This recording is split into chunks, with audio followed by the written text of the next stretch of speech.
గృహబలం అంశానికి స్వాగతం.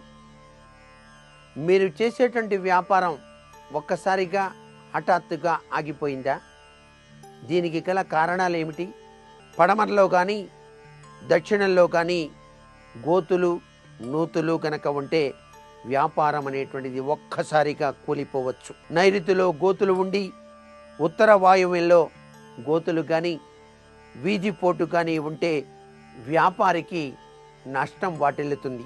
తూర్పులో ఖాళీ లేకుండా ఆవరణలు నిర్మించటం లేదా ఉత్తరంలో ఖాళీ లేకుండా ఆవరణాలు నిర్మించడం జరిగినప్పుడు యజమాని కలిసిరాని కొత్త వ్యాపారంలో పెట్టుబడులు పెట్టి మరింతగా నష్టపోవటం కూడా సంభవిస్తుంది. వినియోగదారులను ఆకర్షించేటువంటి విధి విధానంలో మనకు యంత్రాలు సహకరిస్తాయి. జనాకర్షణ యంత్రము అని చెప్పేసి ఉన్నది. దాన్ని 5x5 సైజులో రాగి రేకు మీద తయారు చేయించి చక్కగా దానికి 1,20,000 సార్లు జపం ధారపోసి హోమాది కార్యక్రమాలు నిర్వహించి మీ వ్యాపార కేంద్రంలో కనుక అది కనుక మీరు కూర్చునేటువంటి ప్రదేశంలో ఉంచిన లేక మీరు నిత్యము నిర్వహించేటువంటి పూజాది కార్యక్రమాలు చేసేటువంటి ప్రదేశంలో ఉంచి హారతి వెలిగించిన తప్పనిసరిగా మీ వ్యాపారం జనాకర్షణ తత్వంలో విరాజిల్లి అభివృద్ధి పదంలోకి పయనించటానికి ఆస్కారం ఉంటుంది. ఎక్కువగా స్త్రీలకు సంబంధించిన విలాస వస్తువులు విక్రయించేటువంటి వ్యాపారస్తులకు జనాకర్షణ యంత్రం సర్వవిధ శ్రేయోదాయక ప్రభావాన్ని ఇస్తుంది. బుధుడు వ్యాపార కారకుడు కాబట్టి మీ యొక్క బుధగ్రహానుకూలత కోసం మీరు బుధవారం నాడు ఆవుకు మాత్రం గోధుమలు అనేటువంటిది కనుక తినిపించినట్లయితే, అలా 4 బుధవారాలు కనుక చేసినట్లయితే సర్వవిధ శ్రేయోదాయకవంతమైన ప్రభావంతో విరాజిల్లుతారు. మీకు వీలైతే తప్పనిసరిగా చక్కటి జొన్న రొట్టెల్ని తయారు చేయించి మీ వ్యాపార కేంద్రానికి వచ్చేటువంటి బీదలకు కనుక దానం చేసినట్లయితే తప్పనిసరిగా మీ వ్యాపార అభివృద్ధికి నాంది పలకటానికి ఆస్కారం ఉంటుంది. గోమతి చక్రాన్ని తప్పనిసరిగా మీ యొక్క క్యాష్ బాక్సులో ఒక వెండి భరిణెలో కుంకం పోసి ఆ కుంకంలో ఈ గోమతి చక్రాన్ని ఉంచి మీ క్యాష్ బాక్సులో ఉంచుకొని చూడండి.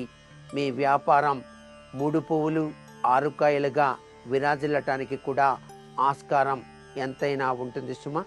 నిత్యము మీ వ్యాపార కేంద్రంలో మీరు ఆచరించేటువంటి విధి విధాన రీత్యా మీ వ్యాపారం యొక్క తలుపులు తెరిచిన వెంటనే మీ యొక్క దేవతా మందిరంలో దీపారాధన చేయటం మరిచిపోకండి.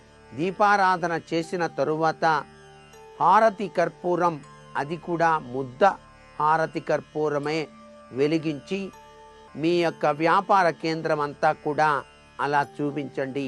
మీరు కూర్చునే ప్రదేశం అక్కడ చేస్తున్నటువంటి వ్యాపార కేంద్రం వద్ద కూడా అలా చూపించండి. ఈ యొక్క హారతిలో పరమార్థం పంచభౌతికాత్మకమైనటువంటి సాకార శక్తికి నిదర్శనం కాబట్టి తప్పనిసరిగా వ్యాపారం అభివృద్ధికి ఈ యొక్క హారతి చక్కగా సహకరిస్తుంది అనే విషయాన్ని మాత్రం మరువకండి. లాఫింగ్ బుద్ధ అని చెప్పేసి ఉంటుంది. దాన్ని మీరు కూర్చునేటువంటి ప్రదేశంలో మీ వ్యాపార కేంద్రం ఎంట్రన్స్ గేట్ వైపు చూస్తూ ఉన్నట్టుగా మీ యొక్క టేబుల్ పైన అమర్చండి. దానివల్ల కూడా విశిష్టవంతమైన జనాకర్షణ శక్తి పెరగడంతో పాటుగా వ్యాపారం మరింతగా అభివృద్ధి పొందడానికి కూడా ఆస్కారం ఉంటుంది. ఒక గాజు గ్లాసులో నీళ్లు పోసి దానిలో పండిన నిమ్మకాయ, పచ్చిది కానిది అలా ఉంచి దానిపైన గులాబీ పువ్వుని ఉంచి చూడండి. మీరు కూర్చునేటువంటి మీ ఆఫీస్ రూములో తప్పనిసరిగా ఈ ప్రక్రియ ఆచరించినట్లయితే వ్యాపార రీత్యా సంభవించేటువంటి ఒడుదుడుకుల నుంచి మీరు బయలుపడటానికి ఆస్కారం ఎంతైనా ఉంటుంది.